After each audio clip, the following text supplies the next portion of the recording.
If you are new to self-improvement or have been practicing it for a long time and feel stuck in the same place, this simple approach is for you. This guide video will help you understand the concept you need to know and implement. So, watch this video from start to end to grasp what self-improvement truly means. Okay, my view of self-improvement does not boil down to going to the gym or reading 10 books each month that provide no useful knowledge or will not benefit my talents or academics. All I want to say is that self-improvement is all about being the best version of yourself and polishing your present abilities and knowledge in order to realize your true potential.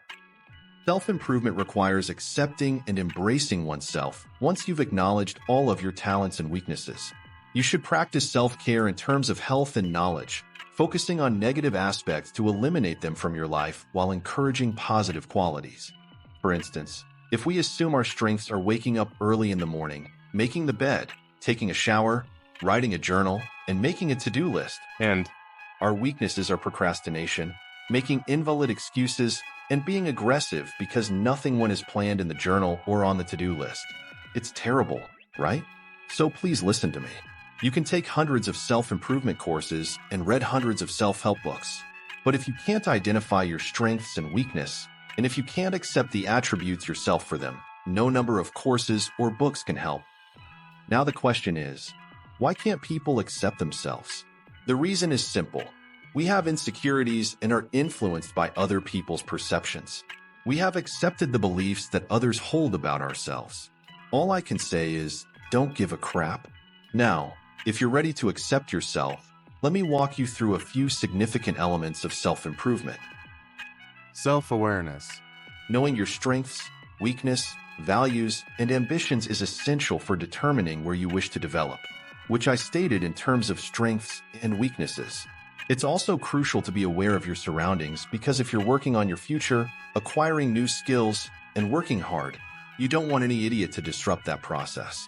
Because you should be aware of people that want the best for you and support you, as well as those who simply want to squander your time. Learning. Self-improvement is an ongoing process of obtaining new knowledge and abilities. This can include formal learning through any course of study or informal learning through experience and reflection. If you are a student, doctor, engineer, scientist, or other working professional, you must learn about your specific field, expand your expertise, and stay informed about new discoveries that may be valuable in your field of expertise. If you do not learn about the field, you are interested and believe that studying till college and receiving a degree is sufficient, you are mistaken. Any junior or colleague has the ability to take over your dream career, which could include an important position, promotion, or higher compensation. Growth mindset. It is believing that you can enhance your skills through hard work and practice is critical for long-term success. This approach has been vital since, regardless of your field, you should always strive to enhance your abilities. Setting defined goals. It provides direction and motivation. To move closer to your aims, simply wanting to improve is not enough. You must take regular action to make improvement. You understand the fundamentals of self-improvement and how they can be beneficial. Now, let me clear up some myths about self-improvement. Misconceptions about self-improvement. While self-improvement is a good thing, there are some misconceptions about it. Here's what it's not about. It's not about being perfect. There is no such thing as the perfect individual. Self-improvement is about progress, not obtaining a goal that is unattainable. It's not about comparing yourself to others. We each have unique talents and weaknesses, ambitions, and pathways. Constantly comparing oneself to others causes discouragement. It's not about neglecting your worth. You are valuable exactly as you are. Self-improvement should stem from a desire to progress rather than self-loathing. It's not about being busy. Self-care is critical to self-improvement. This includes getting enough sleep, controlling stress, spending time with family, and participating in activities you enjoy. There are many more misconceptions regarding self-improvement. I've mentioned a few of them. So, let's initiate on our next concept. Why don't people succeed at self-improvement?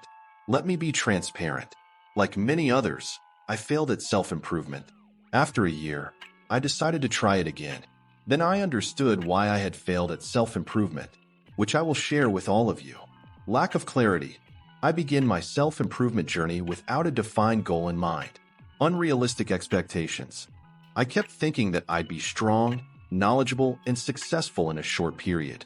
But I didn't comprehend that growth requires effort and time. I expected overnight success, but failures frequently disappoint me and cause me to give up. All or nothing thinking. I viewed mistakes as failures, which was demotivating. And I discovered that self-improvement is a never-ending journey with ups and downs. Learning from setbacks and getting back on track is necessary. Comparison trap. I compared myself to others to see if I was making improvement, but I quickly realized my mistake. Constantly comparing yourself to others can make your progress seem trivial. I will advise you to concentrate on your own journey and appreciate your personal success. Multitasking and entertainment. We only have 24 hours. My mistake was that I assumed that being productive entailed doing numerous activities. I was mistaken. Do you remember what I said before? Self-improvement is not about only going to the gym or reading 10 books a month. Yes, at first, I read self-help books, went to the gym, and worked on an online company while also attending university and binge-watching on entertainment platforms. But soon enough, I developed burnout. My academic performance declined and, as everything seemed to be going wrong, I sunk to depression. Once I realized my mistake, I focused down what was important to me.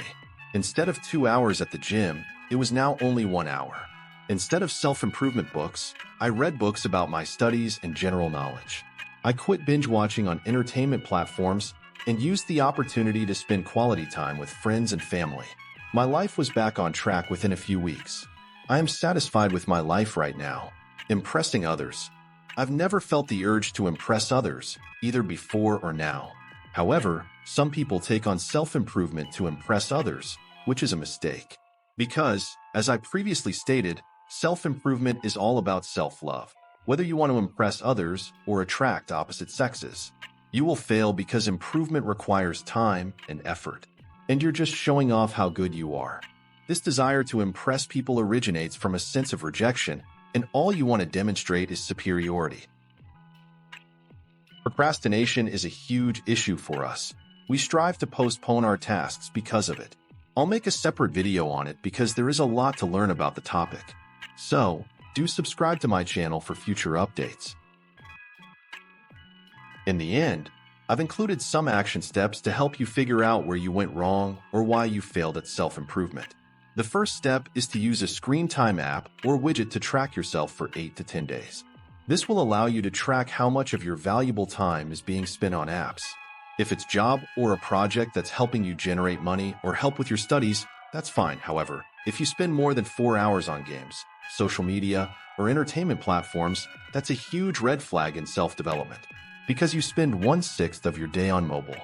Second, seek an answer to your own questions. When you're reading content, ask yourself, is it useful for me? Am I learning something? Which will help you gain a new perspective on yourself and build self-awareness. Third, minimize tasks. Choose a realistic task that you can easily complete. And as the day advances, you will gradually understand what is best for you and organize yourself. Okay, that concludes today's video. So, leave a comment below about where you went wrong in your self-improvement journey and how you plan to get back on track. And leave a comment on this video, what you learned from it. Ask if I made a mistake with this concept and what I missed in this topic so I can cover it in future videos. So, if you found this video useful, please like it and subscribe to my channel for future projects.